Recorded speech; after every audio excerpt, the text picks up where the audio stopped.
This is True Multifamily, the show where we dive in on what really happens after closing a multifamily property. We're going to expose the role of asset manager. That's the person who has the responsibility of seeing the vision, executing the plan, and managing people, budgets, and timelines, all to deliver returns for our investors. These are the real struggles, the real victories, and the real stories of asset management. Welcome back to another episode of True Multifamily. I am so excited today. My friends from SAS are here, Kelly and Anselmo. How are you guys today? Fantastic. Doing great. Awesome. Absolutely ready for this. Love it. New year. It is a new goal. year. We're recording this right in the beginning of 2021. And, you know, Anselmo, I have to say, Anselmo asked me about getting on the podcast a while ago, and I said no. And you're the only person I think I've ever said no to. And the reason is, well, one, we don't normally promote vendors just for the sake of promoting vendors on the show, but you and I were already engaged in working together, and I wanted to wait because I think the episode will bring so much more value to have real numbers. And you guys can talk a big game. I've heard it. And so I wanted to actually put the numbers to work and see with our properties and the experience, how well you did. So listeners are going to have to stay tuned to the end to find out if you guys actually delivered on your results. They can probably guess by the fact that I let you on the show, but we'll talk about all of that. Yeah. Anyway. Either that or this is what you don't do. Yeah. This could just be a giant blast on you guys. And good luck. Learning lesson. So, you know, for my audience, I want them to know that, you know, we work together. I want to disclose that up front. We have hired you guys for a number of our properties and probably will do so for more as well. And so let's just start there. What does SAS provide? What services do you offer? How do you help multifamily operators? So the big piece about SAS is that we focus around water efficiencies and being able to reduce that water and sewer expense line. And so that in turn will correlate into a improved NOI, which is, you know, critical, especially right now. And then, especially like if you have a bridge loan and you're going to refi in a couple of years, then you're able to, you know, take on that asset value boost because you reduce that water and sewer expense line, you know, 20 to 40% on average. So we focus on the water efficiencies through the consultation and installation of ultra high efficiency toilets, the shower heads, as well as the faucet aerators. And so many owners out there on multifamily assets don't realize sometimes how those toilets are actually impacting, you know, the bottom line on the property. When each of us are flushing the toilet 3 to 5 times a day, you know, and if you have a property built prior to 1985, you know, that's probably a good, you know, hey, we need to take a look here because there's modern technology that works and that can really, you know, put a cap on that water loss. Absolutely. And I want to hear about that technology as well. So for us, you know, we met, I don't know, eight or 12 months ago through social media. And so we started talking. Wasn't quite right for us. And I'll be honest, my first objection was, okay, they're going to come in, they're going to replace the toilets and the shower heads. Can't I do that myself? And so on one of our properties, we said, forget it. We're going to go do it ourselves. And so we started and we bulk ordered toilets. And I think like just 20 at a time, right? And we're like, let's start with 20, we'll run through it. And so I don't know if we made it to toilet 12, honestly, because our maintenance guys like backed up. They've got the regular maintenance things to do. And so there wasn't really anyone available to like fit it in. And so they were fitting it in when they had a free afternoon. And, you know, it was months and months and months and, you know, maybe 12 toilets done. So talk to me about like that objection that you might hear and why it makes sense to bring in someone like you guys versus just doing it ourselves with our in-house staff that I'm already paying for. I think they just need to repeat what you just said. So go back 15 seconds Perfect. And just listen to Justin again, because he explained it perfectly. But, you know, as you mentioned, this is all we do all day, every day across the country. We have crews out there installing toilets. your on-site maintenance staff, I guarantee you when they got to toilet 12, they were thinking, I do not want to do this anymore. I want to go do a make ready. I want to go do something else. So that's why I think it's perfect to engage us, engage our crews. That's what we do. We've seen it all. We know how to react to some of the things that we come across when, dealing with water, toilets, tenants. We've come across all those issues, so we know how to address them. And again, that's what we do all day, every day.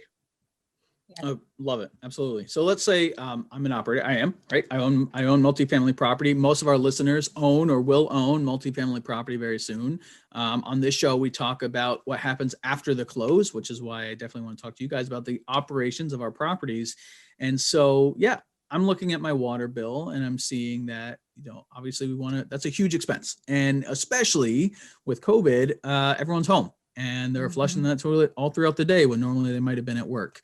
And they're running the water and everything else. So water bills for us had gone up in 2020. And so can you take me through from the point that I say, I got a pretty high water bill, or maybe I don't know how that compares. What do I do when I call you guys? What is that process like? Take us through step by step.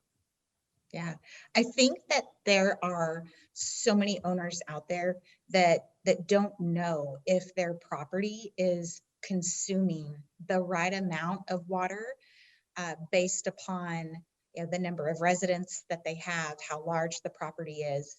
And I think sometimes maybe there's a fear associated with that if they reach out and they start to ask the questions, that either they're going to, potentially be judged that I don't know enough about my property, or that they're going to uncover, this huge, challenge. And it's actually just the opposite. So, Anselmo and I are very passionate about being able to conserve water as well as energy.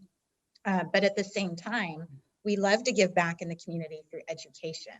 And that's the biggest part, is that we get in the weeds on the numbers of, how many gallons a day per person, should they be consuming, and the demographics of the property, is it mostly residents that are, hospital employees? They're probably going to be more shift. So what are the property patterns occurring?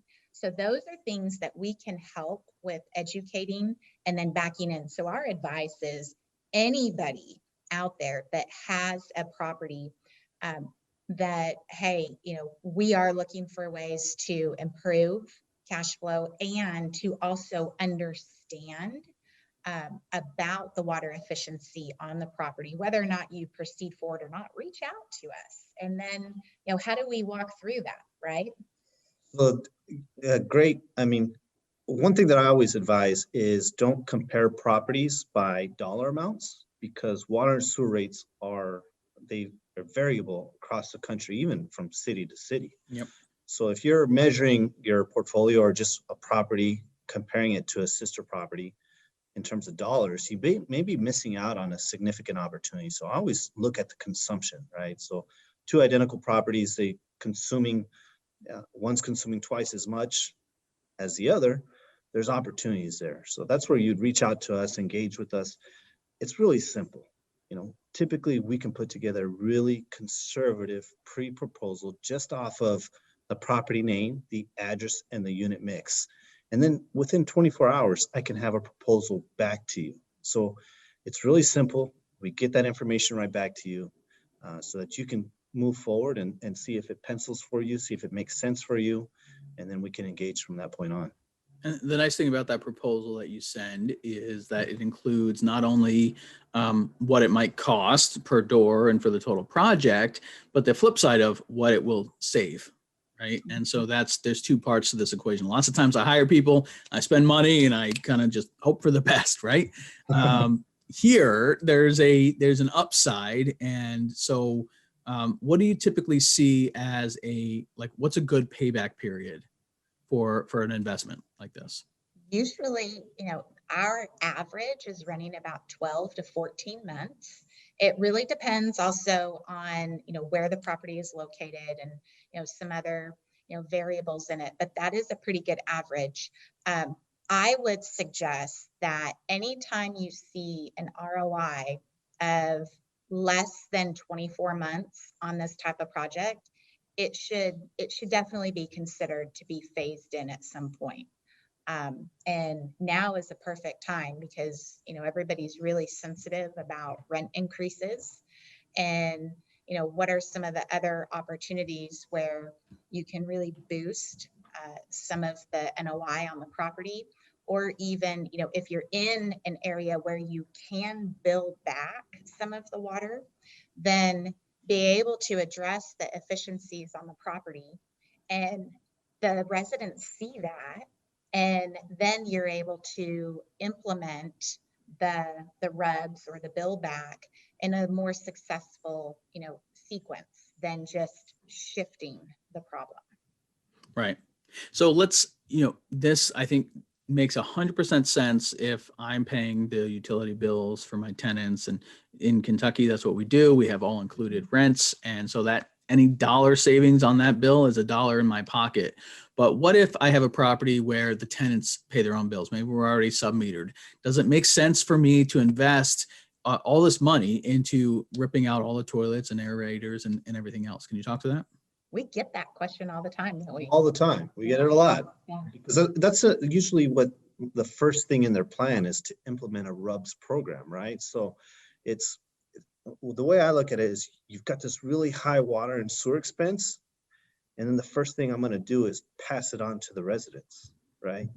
And by passing it on, I'm also going to ask them to pay a higher rent whenever that renewal comes up. So our goal is, hey, how can we reduce that water and sewer expense that you're about to pass on to the resident, so that when it comes time for that renewal to pass on that increase in rent, it's a lot easier for you to justify it to them.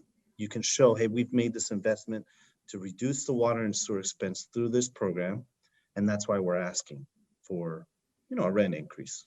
It's almost like another amenity you can offer in that regard, where you're showing them these are low flow, your utility bill is going to be lower. It makes this place a great place to live. Yeah, and a lot of the neighboring properties are probably, implementing water efficiencies or are considering it. So when it comes up for renewal for that resident, and they take a look around, you don't want to lose that resident because their the RUBS on another property is $10 less a month, because residents are moving for $10 less a month somewhere. So it's something that we really have to be sensitive about and understand. Got it. Great. Totally get it. Another objection that, Anselmo, we had on another one of our properties is that, frankly, we already have sewer backups. We already have, it doesn't seem like there's enough water going through the pipes to keep pushing everything out. So why on earth would I come in with low flow? And I've heard all these horror stories about things getting backed up and stuck in those pipes. And so how do I justify that and know that, I'm going to go invest a good amount of money in these low flow toilets that are then going to back up my sewer lines? What do you have to say about that? Justin, I think you mentioned like social media and how the potty princess. We're going to get into that for sure. She's going to talk about this because this is perfect segue into why you engage with us, even when there are, low flow issues. Mm-hmm. Yeah, absolutely. So I garnered the nickname the potty princess a few years ago. And I think part of that is because we talk about water efficiencies, but we talk about that for toilets. And it can be an uncomfortable topic for some people. So we try to bring a little bit of humor to it. But what's really important, and what everybody that's watching today should take away, is that not all toilets are created equal. So they may have the packaging of the WaterSense certified logo. They may have the packaging that they're low flow, but the actual performance of the toilet is where you're seeing potentially some of those posts on social media or inside of groups that, hey, I'm having to jet my lines, every week because of the sewer backup. And it has to do with how far can you push the waste down the line? How far does it carry? And if you think about it, The typical toilets that are out there today are designed the same way that they were, 40, 50 years ago, with the fill valve and the flapper with the chain, right? So really the only thing that's changed is the design of the toilet, and then maybe a little bit of reconfiguration inside the trapway, and then it's just using less water. So you're asking this toilet to use less water, but push the same amount of waste.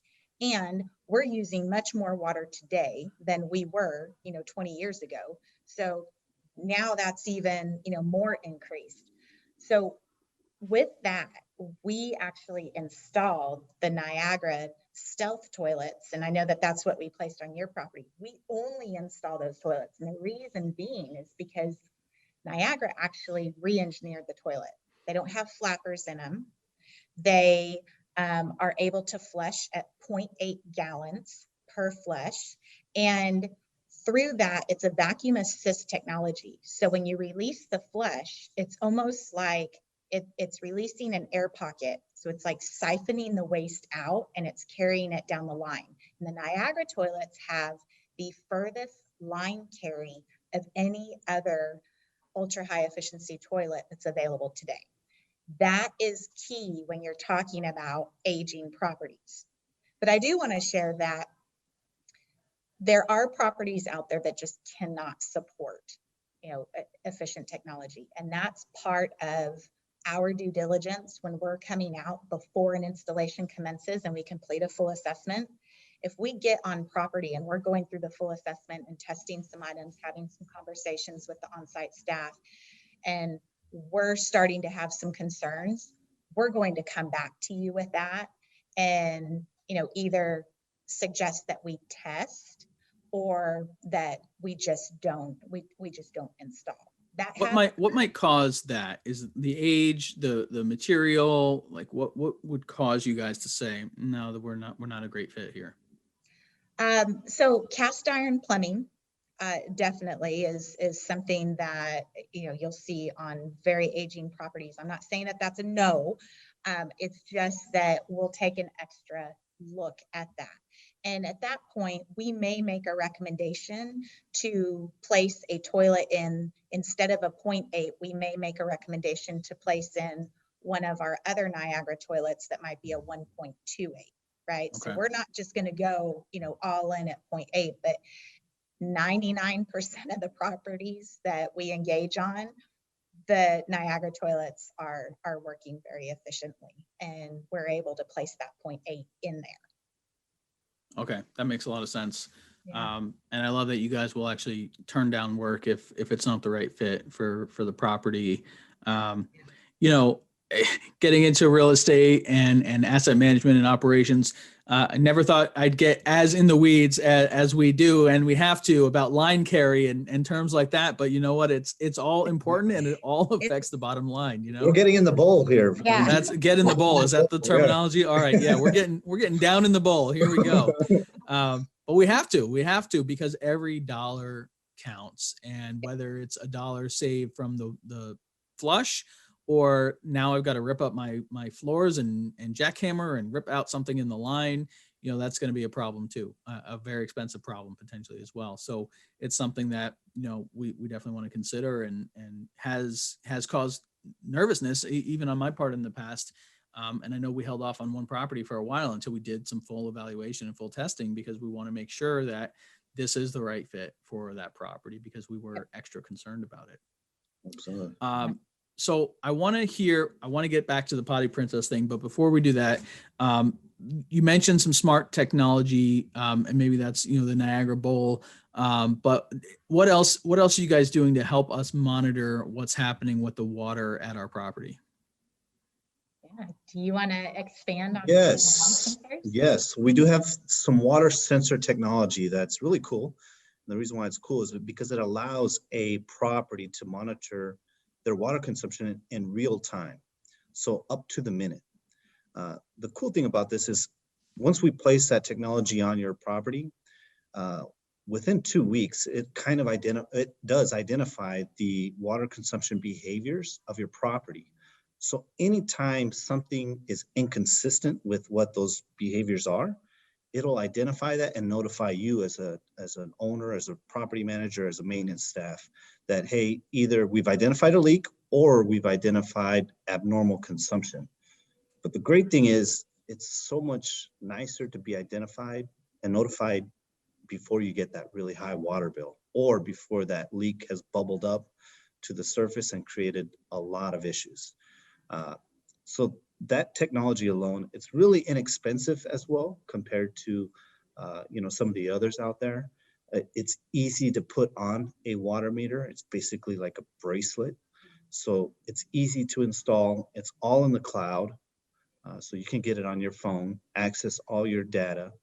Do you want to elaborate on that? I mean, it's awesome. No, so I just, it's something that goes on the meter itself, right? So we're not necessarily it's not like it's putting meters on units if it's not individually metered. You're just talking about this attaches to the meter and helps us identify when there's an excess from the norm. So if I have 1 meter or 2 meters on the property, whatever, that makes sense. If I'm individually metered, are you then putting this technology on every single meter in all of the units?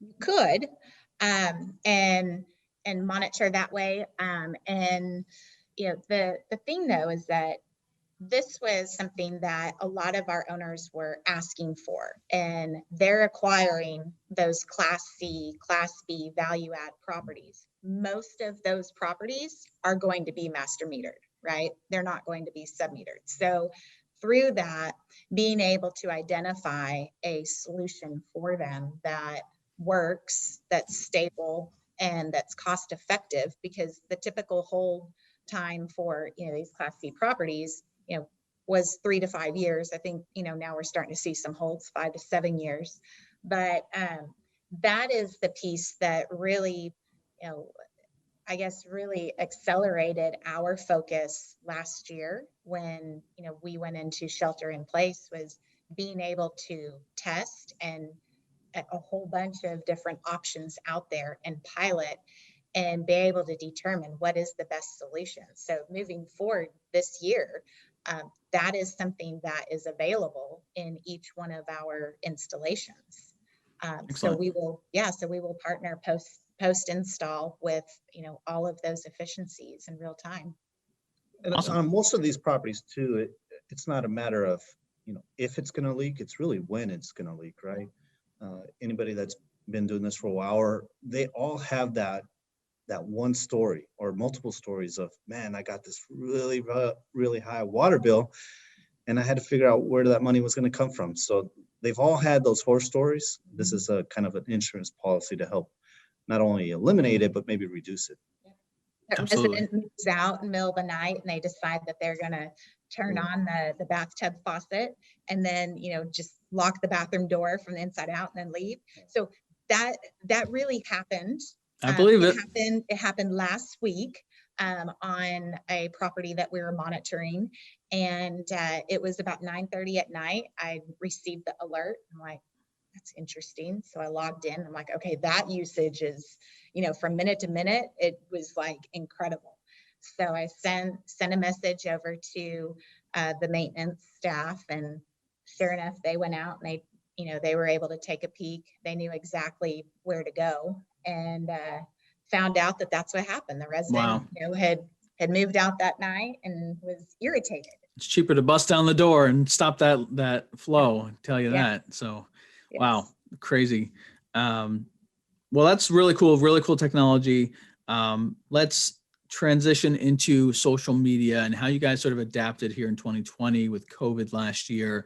Obviously branding, the Potty Princess branding. I feel like every thread I see on LinkedIn, you're commenting on, or someone's tagging you, every time we talk about operations. So just give us some insight into your approach and how you guys are building your business when we can't go to conferences and you can't open up booths and show everyone this Niagara toilet. Talk about that a little bit.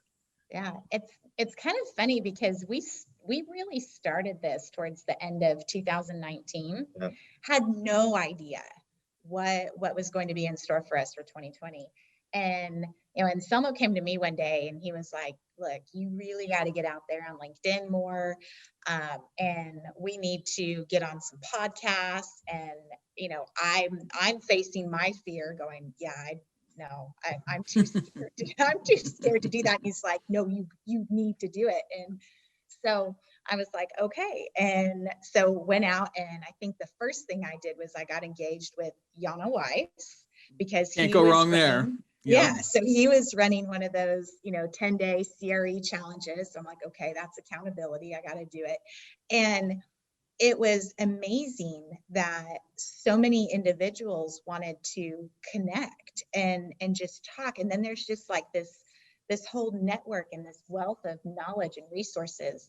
And then it just kind of scaled from there. And I think, more than anything, between, Yana being able to continue with those challenges of really bringing all of us together is amazing. But then also, Anselmo and I as partners, he pushes me in areas where I'm weak. And then I think I kind of push on areas where, he's looking to excel as well. So it just makes for a really good partnership, and made it fun last year, where it's like the camera is going to be our best friend, and so is social media. You mentioned trade shows too, right? I mean, we were there was every weekend, it felt like there was some type of networking event or trade show that we were going to. So once everything happened, it was like, okay, well, I have to treat LinkedIn like my trade show booth. Like, I got to be present. I got to meet people. I got to introduce myself to people. So that's really my approach to LinkedIn last year was, hey, treat it like my trade show booth, engage with people, interact with people, participate. Well, I have to say there's a line there, because every day I probably get 10 people that add me on LinkedIn, and most of the time they are spamming me with whatever. I had someone like, I don't know, it doesn't matter what they were offering me yesterday, right? Even within the multifamily space, accountants and lawyers, and we're going to raise money for you. And so the space is very, very crowded with vendors that want my attention on LinkedIn in particular. And you guys have done a great job of adding value first before the pitch, adding value to the people that you're connected with. And I want to give a very specific example in that just last week, Anselmo posted on LinkedIn about a tip that you heard from another operator, and where if any tenant identifies a leak that results in a work order, they give them a $10 gift card. And that resonated so well with me, because we have, in some of our properties, plenty of leaks. And what is the cost of that leak? Usually a heck of a lot more than $10, right? Oh, yeah. In the best case scenario, we're certainly losing more than $10 of water. And then if I have to hire a plumber, or if it gets worse, and then there's the sheetrock and the leak and the flooring and whatever else that water's getting into, is going to cost me a lot. And so just that little tip, I took that, and I told you, I rolled that out to all of our properties. And so now we have signs at all of our offices that say, if you spot a leak that results in a work order, you get a $10 gift card. And one is Starbucks, one is Kroger, and that's just great. They can pick what they want. But thank you for that, number one. Yeah.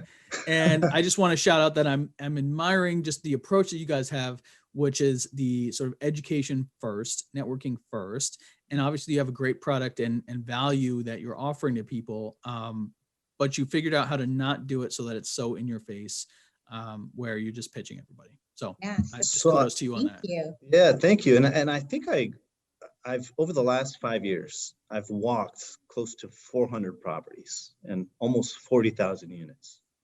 And I'm talking about walking into every single unit to take a look at their toilet, shower heads, and areas, right? Yep. You learn a lot and you see a lot. And so I always ask, different operators, like you said, hey, what are you doing? That one operator specifically, they have some of the best performing properties that I've seen. And he'd mentioned that to me. Hey, we know how destructive water is. So that $10 is nothing to me. But he also mentioned to me that it was key was that he also uses it as, because now he has a work order that has a timestamp on it when it was submitted. Water is very important to him. He knows the value of reducing that expense and keeping it to a minimum. So he wants to see how quickly his maintenance staff is responding to something as a leak, right? So he's also using it to monitor what his maintenance staff is doing and how quickly That's they're great. getting to address it. So You have it's to. awesome. You have to monitor it, measure it, and I immediately saw the value in that tip, and I loved it. So please, more of those, and my bottom line will definitely appreciate you for that. And that was free, right? You just posted that on LinkedIn one day, and I happened to be scrolling by at the right time and saw it. And so yeah, that's very much appreciated by me, and I think you guys are doing a great job sort of balancing that line. And you've always been very helpful, even on projects we have not gone forward with. I have to give you guys credit for that, and been very helpful walking someone who is new to this. That we had not done a project like this a year ago, and you guys really helped us and understand the value, and it's been great to work with you guys. Yeah. That being said, go ahead, Kelly. I kind of take the motto of creating before you consume, right? And, from a social media aspect, before you get out there and you start asking for somebody else's time, or, you start spamming their inbox, you have to create some sort of value and credibility behind that. Why would you want to take a call with me or answer my DM? So I have that in the back of my mind on a consistent basis now, always create before we consume. And I think that that's helped with a good balance. But there are not a whole lot of resources out there around what we do, like the educational resources and really getting into the fine details of backing into the numbers. Toilets aren't sexy. I mean, really, who wants to talk about a toilet? Yeah. Me. So we want to be able to create that platform, and we want to be able to be that phone a friend for any time. And, as you had mentioned, I mean, even if you don't move forward on a project with us, because it just doesn't make sense or it doesn't, fit your business model, that's okay. The important thing is that you recognize that I need to at least inquire about it. Yeah. And we want to be able to help through that. One last story before we get to the grand reveal here. We were closing on a property this year that we've not yet engaged you guys for, but we'll be talking very soon. And this is the end of 2020. And one of our partners said, hey, I know that you guys have done the toilet project in Kentucky, but you've got to talk to my guys. They're so great. They're all over. I'm just, I definitely want you to call them. I said, yeah, absolutely. SAS is great, but if there's someone else, let me know, send it to me. No offense, but I'm always looking for as many vendors as possible. And he texted me Kelly's information. I said, well, we're already using them. I said, we're good. Okay. I guess we're all good then, because I already got their info. That's who we used in Kentucky. So you really had me on the edge of my seat. I know. I could see you guys. I could see you guys getting nervous there. It just goes to the power of, how well out there you guys are and connecting. And so kudos to that too. So awesome. I think you've found your niche and you found the bowl that you need to be in. And yeah. Okay. So we hired you guys for 2 properties in Kentucky last year. And the way that they bill in Kentucky, I think we did the project in August, and we're finally getting the numbers here in December just because of how long the process takes. And I'll give a quick testimonial here. I told you we had a dozen. We tried to do the first dozen toilets and we just could not find the time. For both properties, I think we're talking 480 units or so. You guys knocked it out in less than a week and a half. I think it was 7 days for both properties. So number one, speed. You just knocked it out so fast. You got in and out of every unit. And I think there were a few that we couldn't get into, and you left the toilets and they came back and finished it that week. I mean, really 98% coverage in 7 days. Amazing, number one, because it happened so fast. You also, in the proposal, allowed me to see what that savings might be. So it was much easier to run against my underwriter and say, look, here's the cost, but here's the savings. And here's our payback is going to be 10, 11, 12 months, whatever we were projecting. So that helps us to model it out and really helped me to move forward and authorize that project. So now we've got our first 2 months of data coming in here in November and December. And I can very confidently say we are down 36% water bills at one property and 33% at the other property. And we are thrilled by those numbers.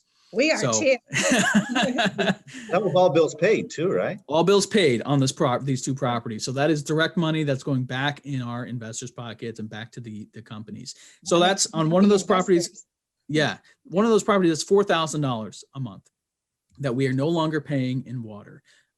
So let's take that. We multiply 4,000 by 12, $48,000 a year back to us that we are not spending out on toilets and water costs. I believe that's a 10-month payback period for this project in particular. That also adds value to the property, right? So we've got $48,000, no extra expense. So that all goes to the bottom line. So you divide that by the 6 cap that we're seeing in that market, and we've added $800,000 of value to this property. Yeah. I mean, Yeah. doesn't get much better than that, does it? Yeah. That's it. All right. That's it. Show's over, really. I made everyone wait. Now, I told you guys I wanted to wait for the real numbers because we would have, whatever the numbers were, I wanted to test and see. So finally, I know a few weeks ago, I was like, okay, we got our numbers in. Let's do the show and have you guys on. But we're very transparent here on the show, and I want to be transparent with you guys, and you guys are very transparent with everyone. So we're seeing great success. I'm very pleased and excited that we did that project, because especially on the all utilities paid, there's no reason we would never do that. That's just, I wish we did it a year ago or 2 years ago, honestly. Well, that's okay. At least you did it. That's right. That's right. So I just want to thank you guys for that. Where can our audience reach out to you? How can they find you? How can we get in touch and talk to you about proposals and ideas and questions? So we've got a couple different avenues. You can certainly reach out to us on our website, which is sasconserve.com, and you hit the contact us button. That actually hits my email box directly.